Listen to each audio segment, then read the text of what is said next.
রাতে ছাদে যাব বলে রুম থেকে যে বের হব তখন আমার বইটার উপর নজর পড়ল। বইটার ভেতর থেকে আমার কেমন যেন মনে হচ্ছে লাল আলো বের হচ্ছে। একধানে আমি বইটার উপর তাকিয়ে আছি। আচ্ছা, আসলে এই বইটার ভেতরে কি কিছু আছে নাকি নাই, এটাই তো আমার মাথায় ঢুকছে না। হঠাৎ সুমন আমাকে ডাক দিল, রনি, ওই রনি, আর কত রুমে বসে থাকবি? এবার তো একটু রুম থেকে বের হয়ে তোর মুখটা আমাদের দেখা। বাহিরে সুমনের আওয়াজ শুনে আমি বাস্তবে ফিরলাম। বইটার উপর থেকে নজর সরিয়ে রুম থেকে বের হয়ে দেখি বাহিরে সুমন দাঁড়িয়ে আছে। সুমন আমাকে দেখে বলল, কি রে, সারাদিন কি তোর ঘুমাতে হয়? আমি বললাম, তো কি করব বল, এখানে তো একদম বন্দি হয়ে পড়ে আছি, তার থেকে ভালো রুমে ঘুমিয়ে সময় কাটাই। সুমন বলল, এখন তো নিচে যেতে হবে, হয়তো এখন মিটিং শুরু হবে, তবে কোন বিষয় নিয়ে যে মিটিং হবে এটা আমি জানি না। আমি হাসি দিয়ে বললাম, তুই না জানলেও আমার কিছুটা আন্দাজ হয়ে গেছে। সুমন বলল, আমাকে বলা যাবে? আমি বললাম, আমি যদি ভুল কিছু না বলি তাহলে আজকে মুক্তা আর আমার বিয়ের কথা সবার সামনে বলা হবে। সুমন আমার দিকে চোখ তারা করে তাকিয়ে বলল, কি? আমি বললাম, কি না রে ভাই, জি। এখন এসব বাদ দে।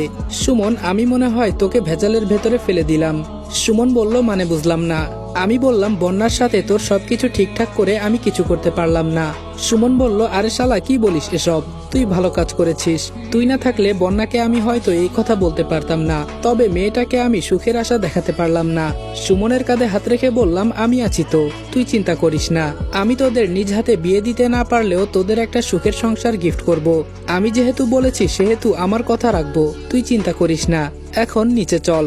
সুমন আর কিছু বলল না। নিচে নামতে নামতে সুমন বলল, তুই কি মুক্তাকে বিয়ে করতে চাস? তবে আমার মাথায় এটা ঢুকছে না, যেখানে তুই একজন চাকর সেখানে মুক্তা তোকে। আমি বললাম, আমাকে চাকর হিসেবে এখানে আনে নাই, আগেই আমার মুক্তার বাবার সাথে কথা হয়েছিল, তবে সেটা জেলখানায়। আমাকে মিথ্যা বলে এখানে এনে বলে মুক্তাকে আমার বিয়ে করতে হবে, দেখি সামনে কি হয়। সুমন বলল, আমার তো খুব ভয় হচ্ছে, মুক্তা কোনো কারণ ছাড়া এগুলো করছে না। আমি বললাম, কারণ তো আছেই, আমাকে বিয়ের দিন সবার সামনে মারা হবে, এটাই কারণ। আমার কথা শুনে সুমন জায়গায় দাঁড়িয়ে পড়ল। আমি যে এত কিছু জানার পরেও শান্ত আছি, সুমন হয়তো তাই ভাবছে। আমি নিচে নামতে নামতে পেছনে তাকিয়ে বললাম, দাঁড়িয়ে থেকে আর কি করবি, তাড়াতাড়ি চলে আয়। আমি নিচে গেলাম, আর আমার জন্য তোর এত চিন্তা করতে হবে না। নিচে নেমে দেখি এই বাসায় যতজন মানুষ ছিল সবাই খুব সুন্দর করে লম্বা এক টেবিলে বসে আছে।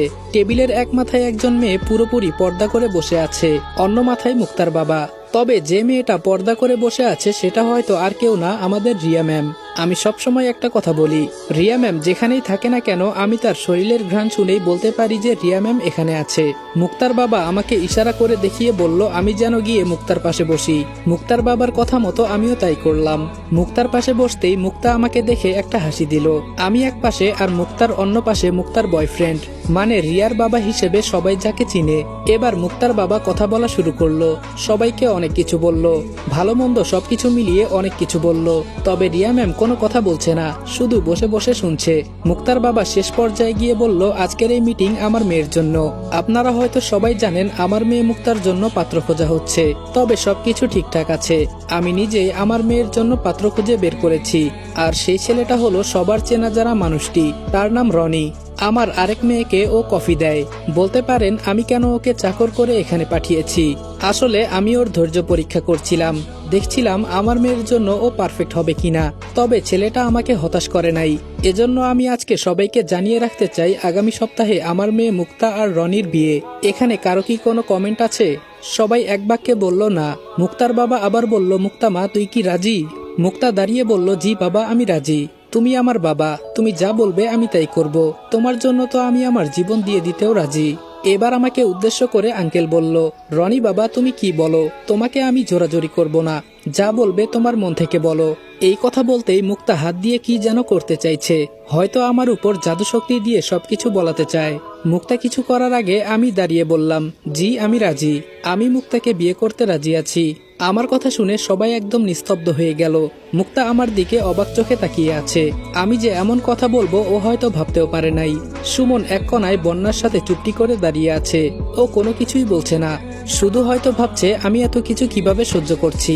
তবে একটা বিষয় দেখে আমি পুরোই বোকা হয়ে গেছি, রিয়া ম্যামের মুখে কোনো কথা নাই, আগের জায়গায় চুপচাপ আছে। আঙ্কেল এবার বললেন, রিয়া মা, তুমি কি বলো? রিয়া শুধু বলল, চাচা আপনি যা বলবেন তাই ঠিক আছে, এখানে আমার আর দ্বিতীয় কোনো কথা নাই। আঙ্কেল এবার বলল, এই মিটিং আজকে এখানেই শেষ করা হলো, সবাই সবার কাছে এখন যেতে পারো।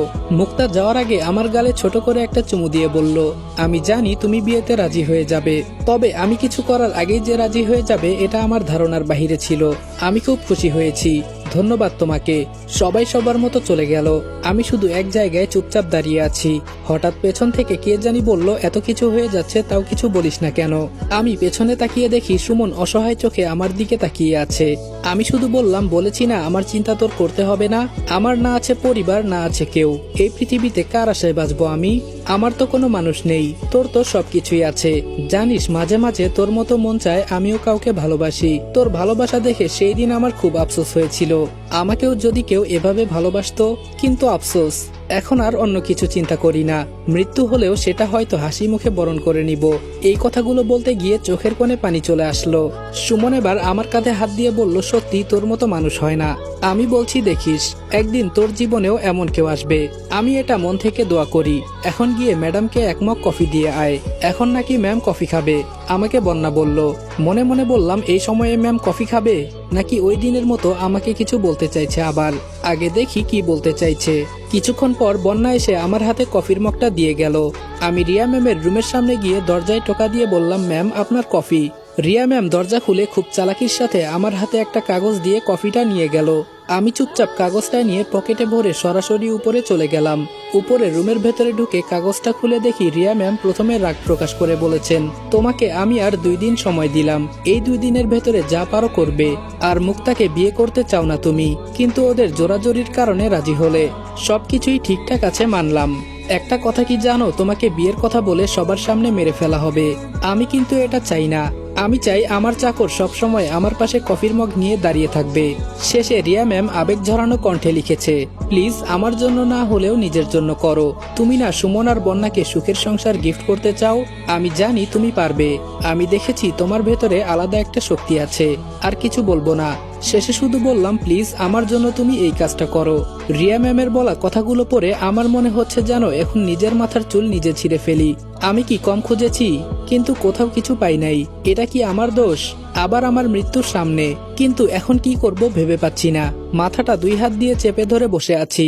তো গাইস, গল্পের নেক্সট পার্ট যদি দেখতে চাও তাহলে তোমরা রেদন অল এসএম ভাই ইউটিউব চ্যানেলে চলে যাও। ইউটিউব চ্যানেল লিংক টিকটক বায়োতে দেওয়া আছে। তাছাড়া ইউটিউবে গিয়ে সার্চ করলে পেয়ে যাবা, রেদন অল এসএম ভাই সার্চ করবা, তাহলে আমাদের গল্পটা সবার আগে পেয়ে যাবা। আর সবার আগে কিন্তু ইউটিউবেই আসে।